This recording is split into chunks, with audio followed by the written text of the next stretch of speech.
It is the News Blitz with Randy Wang on Talk Radio 790 KABC. We're here every single day from 5 to 6 talking about the local issues that matter to you most and taking your phone calls at 800-222-KABC, 1-800-222-5222. Read your emails as well at randykabc@gmail.com. And you can get the podcast of this show. Everyone should subscribe just because why not? You got room on your phone. Go to the Apple Podcasts app and search for the KABC News Blitz. We, in just a few weeks, are going to have a brand new member of the LA City Council as Kevin De Leon did not win his re-election bid. Quite frankly, Kevin De Leon will be out of a job by mid-December. It is hot as hell. Kevin De Leon will no longer be on the LA City Council. You're diving head in first. So who will be in the City Council? You've heard the name, but you may not have heard from her directly. Her name is Ysabel Jurado, and she will be joining the LA City Council. She'll be a few firsts. She'll be the first LA City Councilwoman from Filipino descent. She'll also be the first openly bisexual Filipino woman to join the LA City Council. So, all right, let's see what she actually wants to do in that job. Who you are doesn't really matter as much as what do you want to do for your constituents? How is she going to be better or worse than Kevin De Leon? She will be representing parts of Boyle Heights in downtown LA and Highland Park in the 14th District, Eagle Rock as well. She sat down on Zoom with the best in the business, my buddy, Fox 11's Marla Tejas.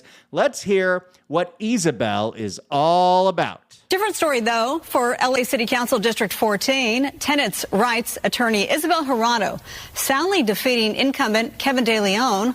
Yeah, it wasn't close. De Leon was facing an uphill climb after his part in a leaked audio recording that caused two other city council members to resign. A defiant De Leon, he refused to step aside.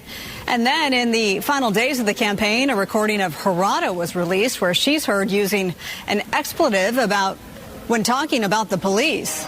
She said, F the police. Opponents said Jurado should drop out of the race. She obviously did not. Instead, she used that moment to reiterate her vision for public safety.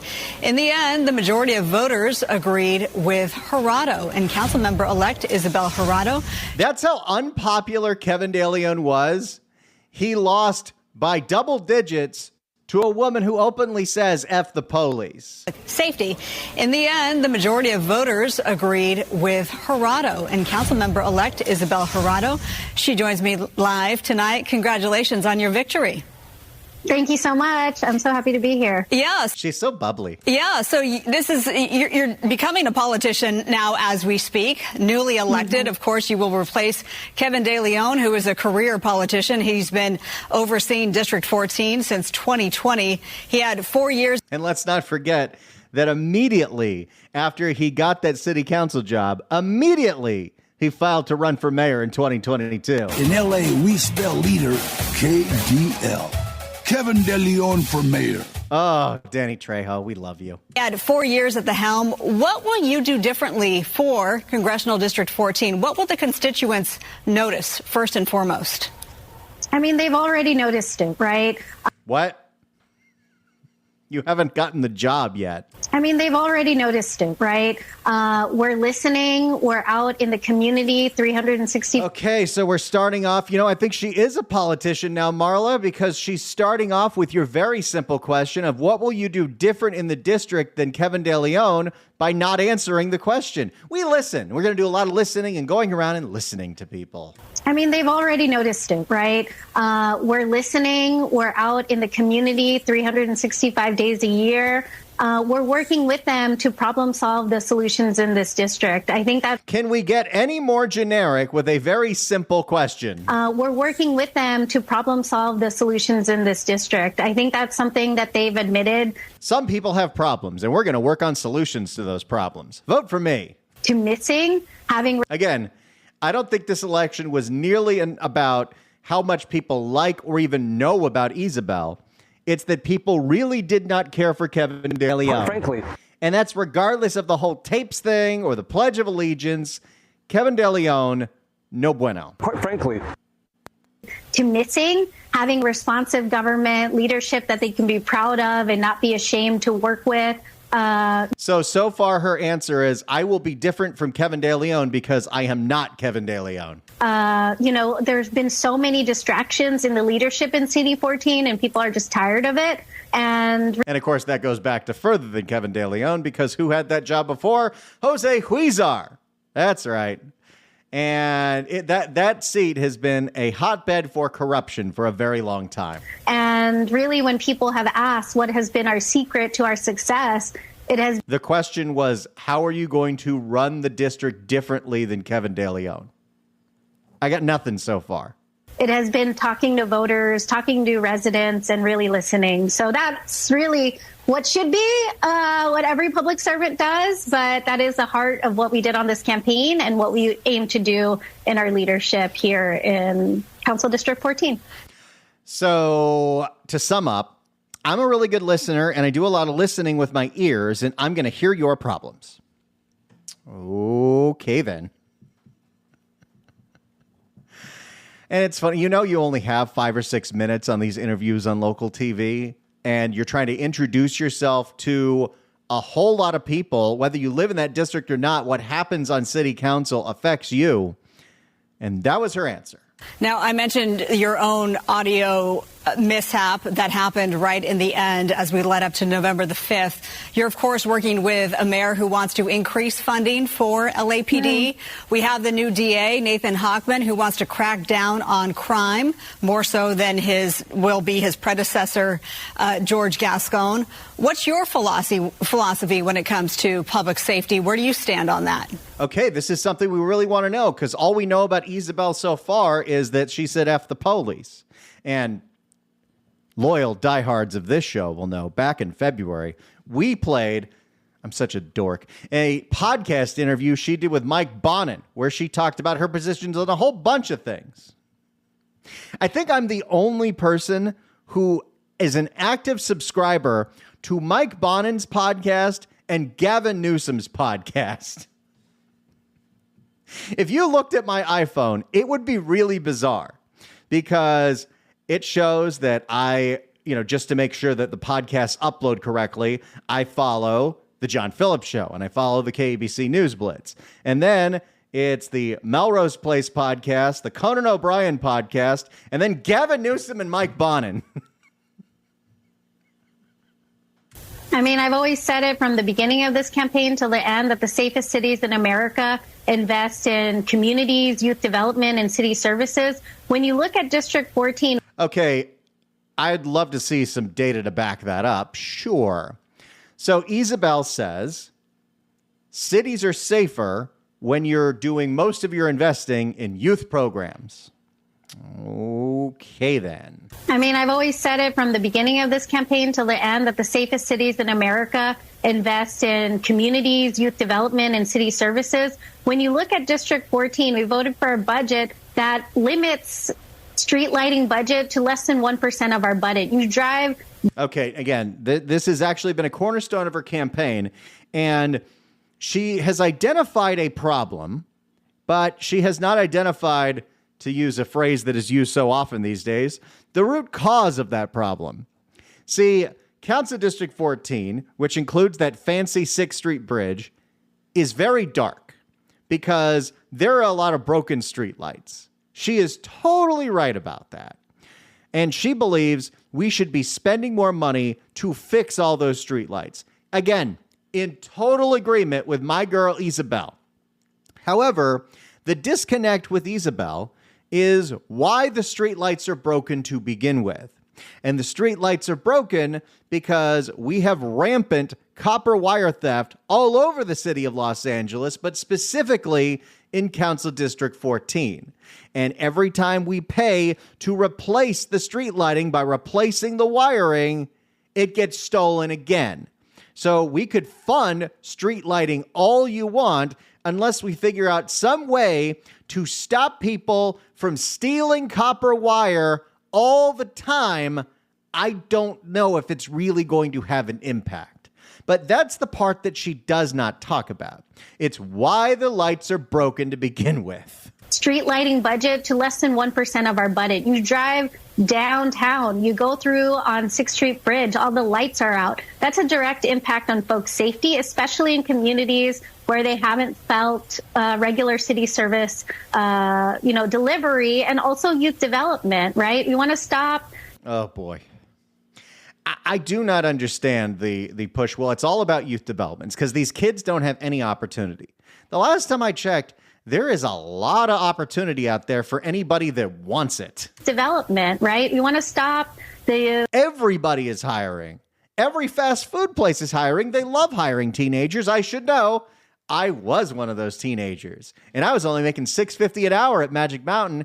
Now you'd start at $20 an hour. That's some opportunity. Development, right? We want to stop the pipeline for our youth to get into gangs. We want them to move into good union jobs. And how do we fast track that? And yet at the city, we've created a youth development department that only funds it less than 1% as well. And so I think we just need to fund youth development more. And then the kids won't get into the gang lifestyle. And then they won't become drug dealers.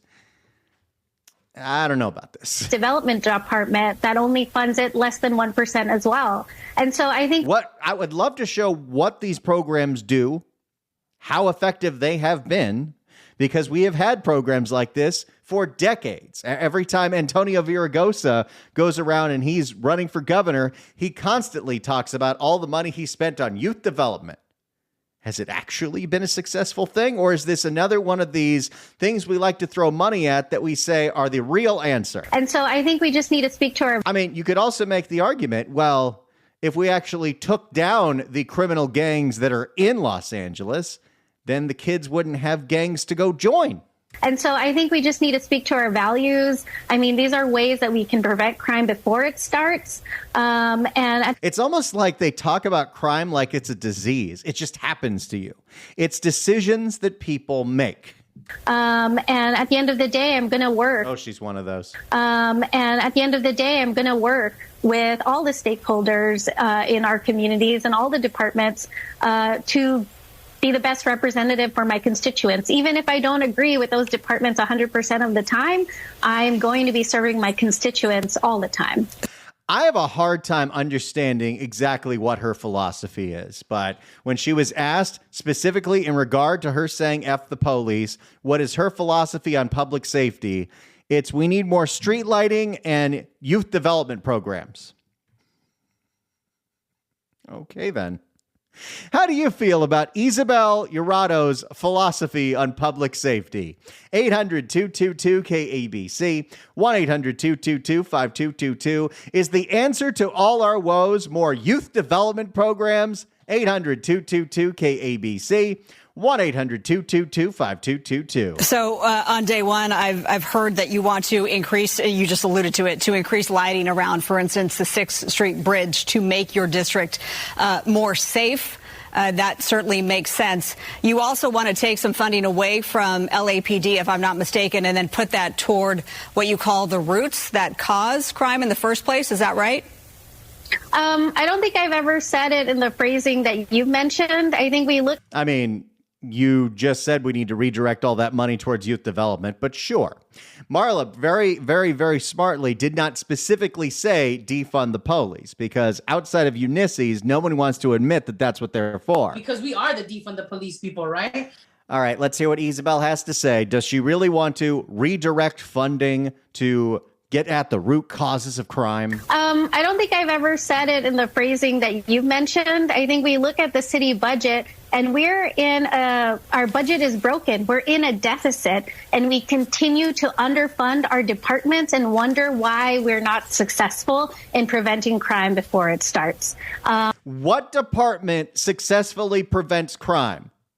And providing alternate opportunities. And so really it's about widening how we approach our public safety. I mean, looking at the budget for LAPD, it's been funded more than it's ever been funded before. And yes, that's because after the national cry to defund the police morale has been at an all-time low. And so police departments throughout the state of California and parts of the country as well are in a massive staffing shortage. we're down 1,000 officers from where we should have been. You know, you look at Oakland, they're down to like 600 officers. It's all over the place. And you have these bidding wars where as soon as someone gets out of the academy class, it's like you're an NBA star getting out of college and every single professional team wants you.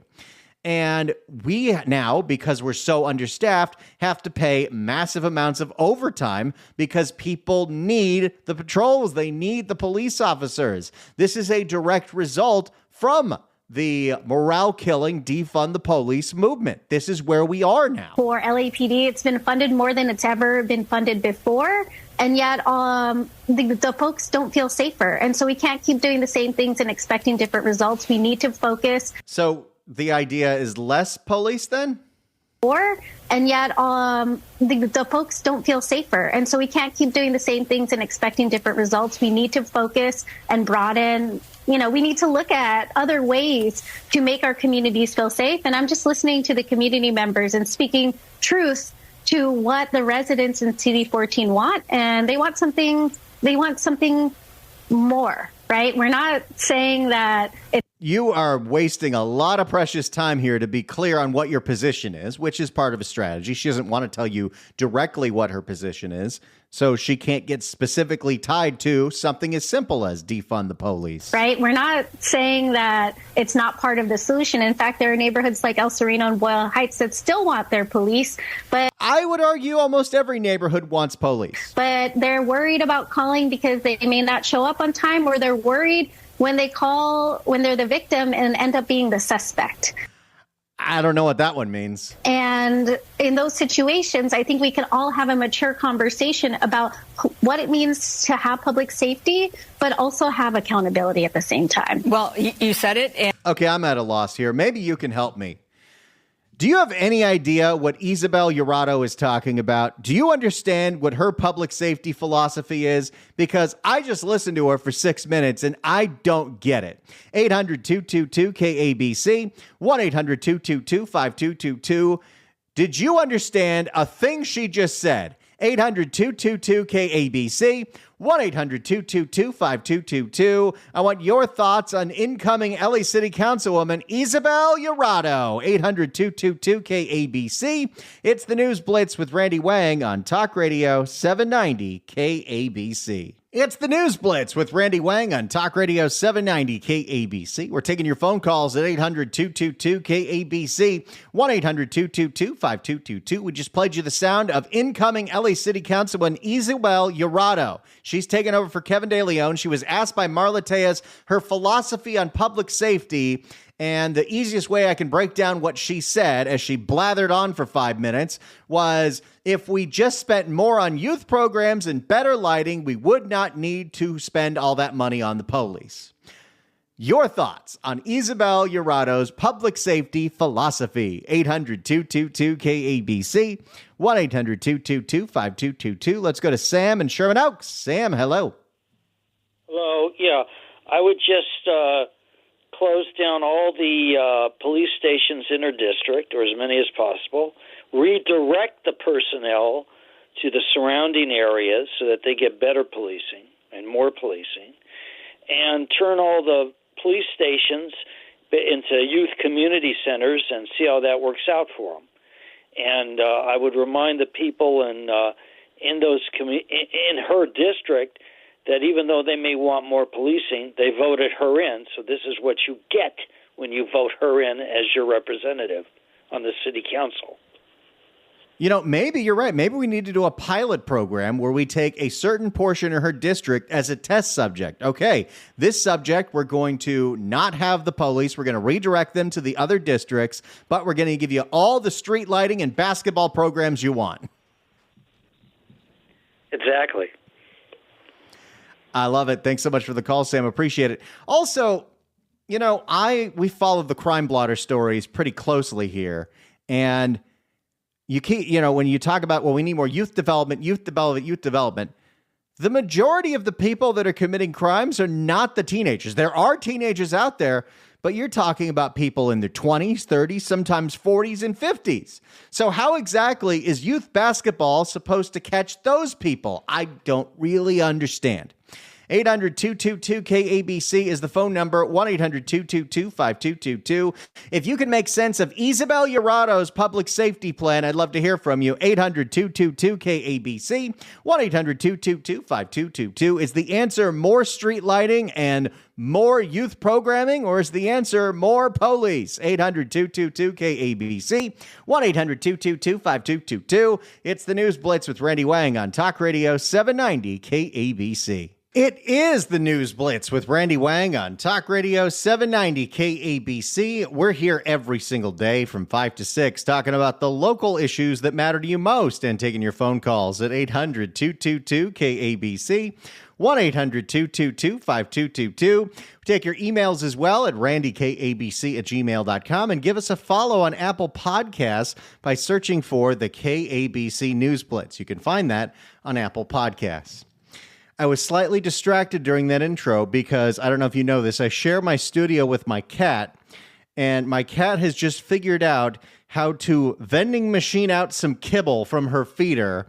And I don't know if she just figured this out now or she's been doing this the whole time, but looks like I'm going to need to spend a little more money on dry cat food because she's going to eat me out of house and home. We're taking your phone calls at 800-222-KABC, 1-800-222-5222.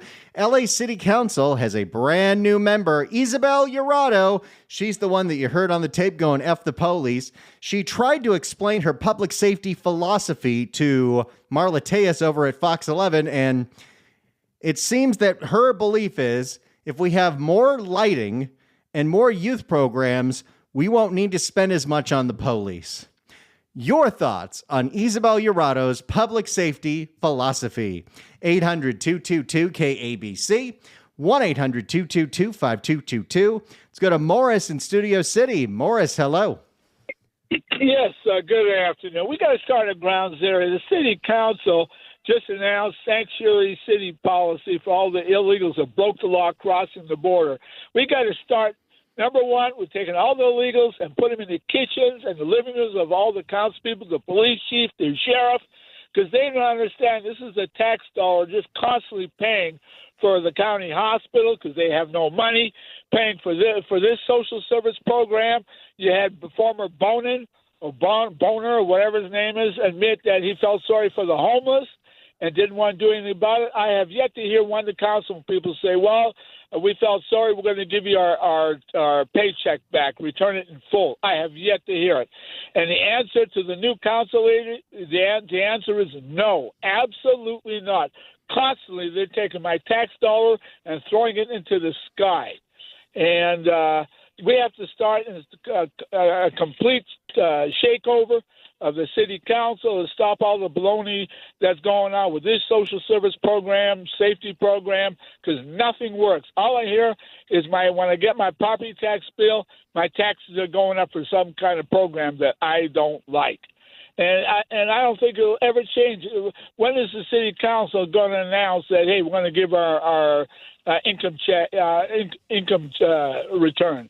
Or we get on our paycheck when we're going to give it back in full because we didn't provide services or do what we need to do. I have yet to hear that. And I don't think nothing's going to change. And like I said, when they started cleaning out, they're making raids to all these old apartment buildings, MacArthur Park area, and clean up all the illegals that they broke the law coming over here, then I'll look at some other avenue. But nothing is going to change. I think it's a bunch of baloney. That's all I can tell you.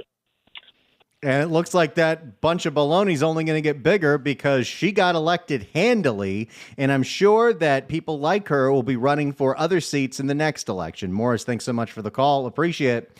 Look, she wasn't shy about what she was running on, and she got elected. Now, her opponent was Kevin De Leon. How would her opponent be if it was somebody less irritating? Well, we'll find out. If you want to email us on this, you could do so at randykabc@gmail.com. That's randykabc@gmail.com. Christy writes in and says, first, I'm glad you didn't get smacked during your AM commute. Second, she should not have any harm security if it exists.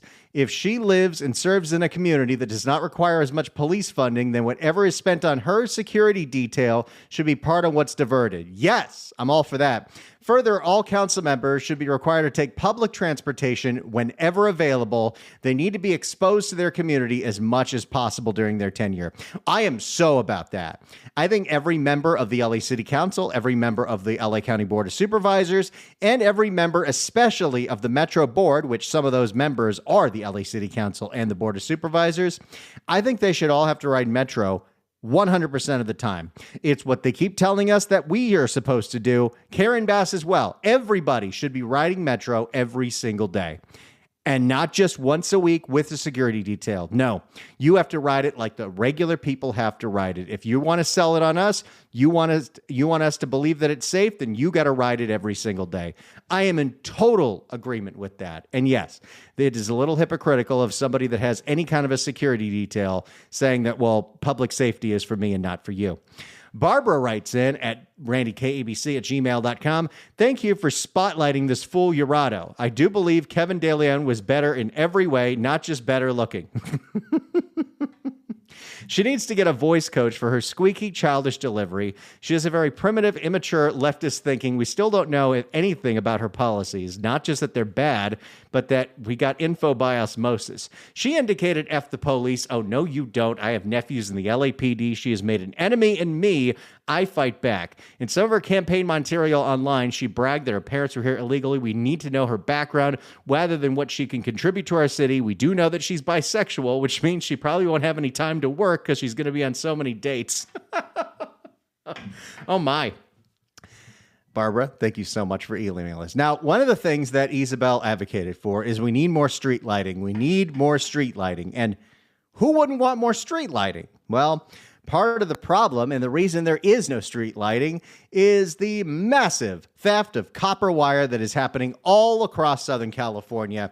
I've had it happen in this very neighborhood. Our street light that's right in front of my house, it was out for about a month and a half because somebody stole the copper wire. And finally, DWP got in there and they secured it in a way that hopefully nobody can do it again. But this is happening in neighborhood and neighborhood and neighborhood. And now it has affected the neighborhood of Hacienda Heights in LA County. And it has gotten so bad that you're in an area that doesn't have great cell service where people depend on landlines. Well, guess what the landlines use to communicate?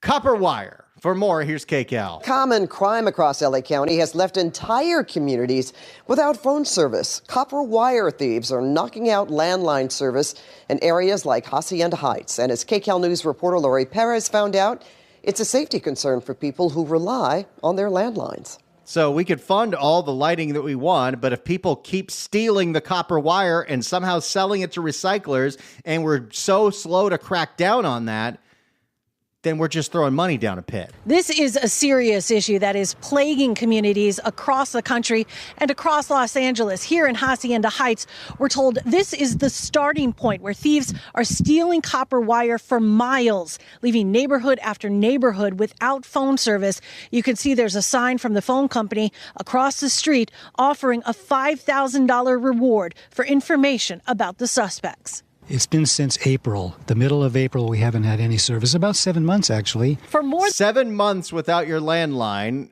because the copper wire has been missing, and there's such a demand for copper now because of all the copper thefts. It's almost like a self-fulfilling prophecy, right? The price of copper keeps going up because cities and municipalities need to keep buying it to replace the copper that was stolen. And so the people stealing it are now creating a bigger demand for it, which means they're getting more when they get it, sell it to the scrappers. I don't understand how, especially for something that's such a large item. I mean, you're talking about yards and yards and yards of heavy wiring, how this goes on so casually and how we haven't cracked down to a T every single scrapper and recycler in the city, in the county. Because it's not like they're shipping this stuff to Vietnam the way they would a stolen laptop. For more than half a year now, Mike Wiener's landline phone has been dead. And in the hills of Hacienda Heights, cell service is not a strong backup. Can't even communicate with our kids. They can't communicate with us. Or that's their excuse. The problem is, the phone company says, thieves keep stealing copper wires like these from the phone lines. Wiener and dozens of frustrated Hacienda Heights and Whittier residents packed a meeting Monday where a Frontier Communications VP described it as a game of whack-a-mole. We get it put up, we turn our backs, next day it's gone again. Except it's very much not a game for locals. Yeah, every time the company replaces the wiring, it gets stolen right again. We heard about this the other day at an LADWP station. Every time they replace the wiring, it just gets stolen again. It got so bad in Hacienda Heights, they had to close a school because there was no power to the school because of the stolen copper wire. Not having a landline isn't only a matter of convenience, but safety. To make matters worse, when the thieves knock down utility poles to get the copper, they often knock out Wi-Fi too, further isolating homeowners. If there's a fire, a flood, a hurricane, an earthquake, we have no communication. Frontier says so much has been stolen. They're running out of copper, so they're working to get more from out of state and to repair lines. They have to ship it all the way from Pennsylvania. That's how much of a shortage there is on copper. I want to know. I want to play this story for incoming LA City Councilwoman Ysabel Jurado. How do you stop this? Currently, every elected person we have either doesn't talk about this. Kevin De Leon and Tracy Park did put together a task force on this, but we have not seen a lot of results from that task force because this is rampant and going on all over the place. And also looking at switching. And this isn't like when you're boosting from a retail establishment where you just sell it online or you sell it at a swap meet or a flea market. Are those still a thing? No, you have to take this somewhere. Somebody is buying it and then reselling it.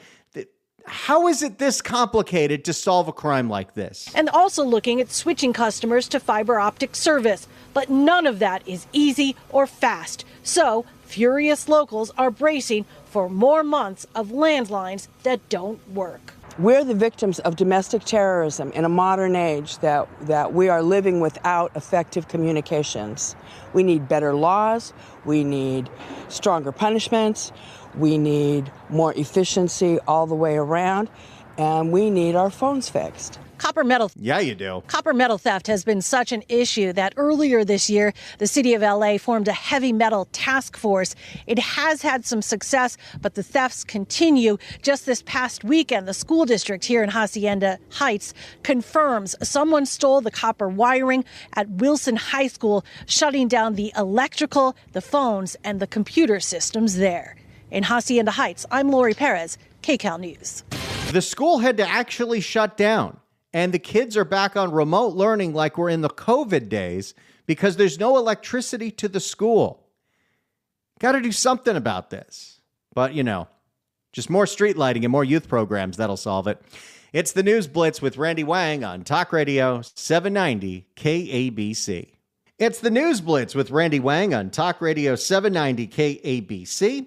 If you ever miss an episode of this show, and I'm sure it happens, sometimes you might be busy, maybe you're late at work, or maybe you're doing something else, or you're listening to something else, I post a podcast. I personally cut it up and I put it up on our website, kabc.com/newsblitz. But it's real easy to subscribe. You can get every episode that we've done, especially those fun Happy Hour Friday shows, by going to Apple Podcasts, search for the KABC News Blitz, and then hit the follow button. And then you'll get a little reminder every single time an episode goes up. You can go back and listen to them. Those Happy Hour Friday shows are a lot of fun to load up on the weekend. So check it out. Search for the KABC News Blitz on Apple Podcasts. Now, how about something fun? 790 KABC welcomes the man, the myth, the legend, Stevie Wonder to the Crypto.com arena on December 14th. Tickets are on sale Friday at noon at AXS.com. But right now, caller number 9 at 1-888-790-5222 gets a pair of tickets to the show. Tickets furnished by Golden Voice.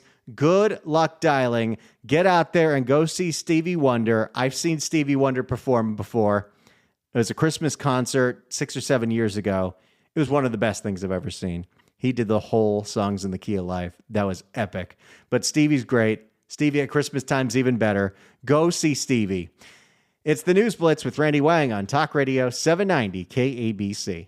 It's the News Blitz with Randy Wang on KABC. I'm still thinking about what happened this morning. It has really irked me. I mean, I'm in terrible traffic every single day. That's just part of the gig. And even if I think I leave later, it'll get better. It never does. It always takes an hour to get from the Valley to Culver City. It takes an hour to get from Culver City to here.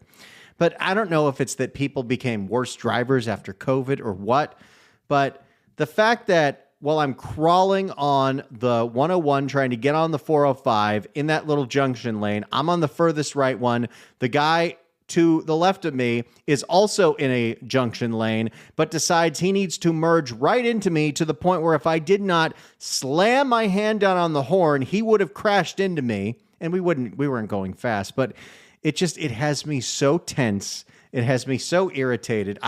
It's those split second moments you don't totally agree with it, but you understand the impulse behind road rage because people are such terrible drivers out there, and you're putting my life in your hands every single day. And it has really become a point where, like, when I look long term at my goals in life, I'm been very successful for my age. I am the luckiest person in the world. I love what I get to do for a living. I have a great life. I've got a great wife. The one problem I have with my current standing in this world is that I have to do so much driving because it is not safe, it is inconvenient, and it drives me crazy. So, you start to get aspirational. You start to think about, what's the next step? What does the future look like for me? In all honesty, what I want out of life is I want to find a way to not have to commute. I hate it. I hate it. I hate it. It also helps that, I get to do this show from home, and it's such a delight. And in the commercial breaks, I'm doing workout routines. 20 minutes before the show, I was on the treadmill. I really like the advent of working from home. And I love being at the radio station and seeing my people I've worked with for many, many years. But the driving there is getting real old, real fast. And the fact that people are not paying attention at all when they're trying to merge lanes drives me crazy. But, first world problems. Thank you all so much for listening to this show. It is such a pleasure to be here every single day for you. We started this at the end of January, and we're about to end our first year together. And it has been so much fun. I get to come up with whatever I want for an hour, and y'all get to join in on the email and on the phone calls, and we have a great time. Tomorrow is Friday, and we've only got a few of these Happy Hour Friday shows left for the year, so I'm real excited because we're going to talk about what obviously we're going to talk about, Thanksgiving, the best food holiday there is. We'll get to that tomorrow. It's the News Blitz with Randy Wang on Talk Radio 790 KABC.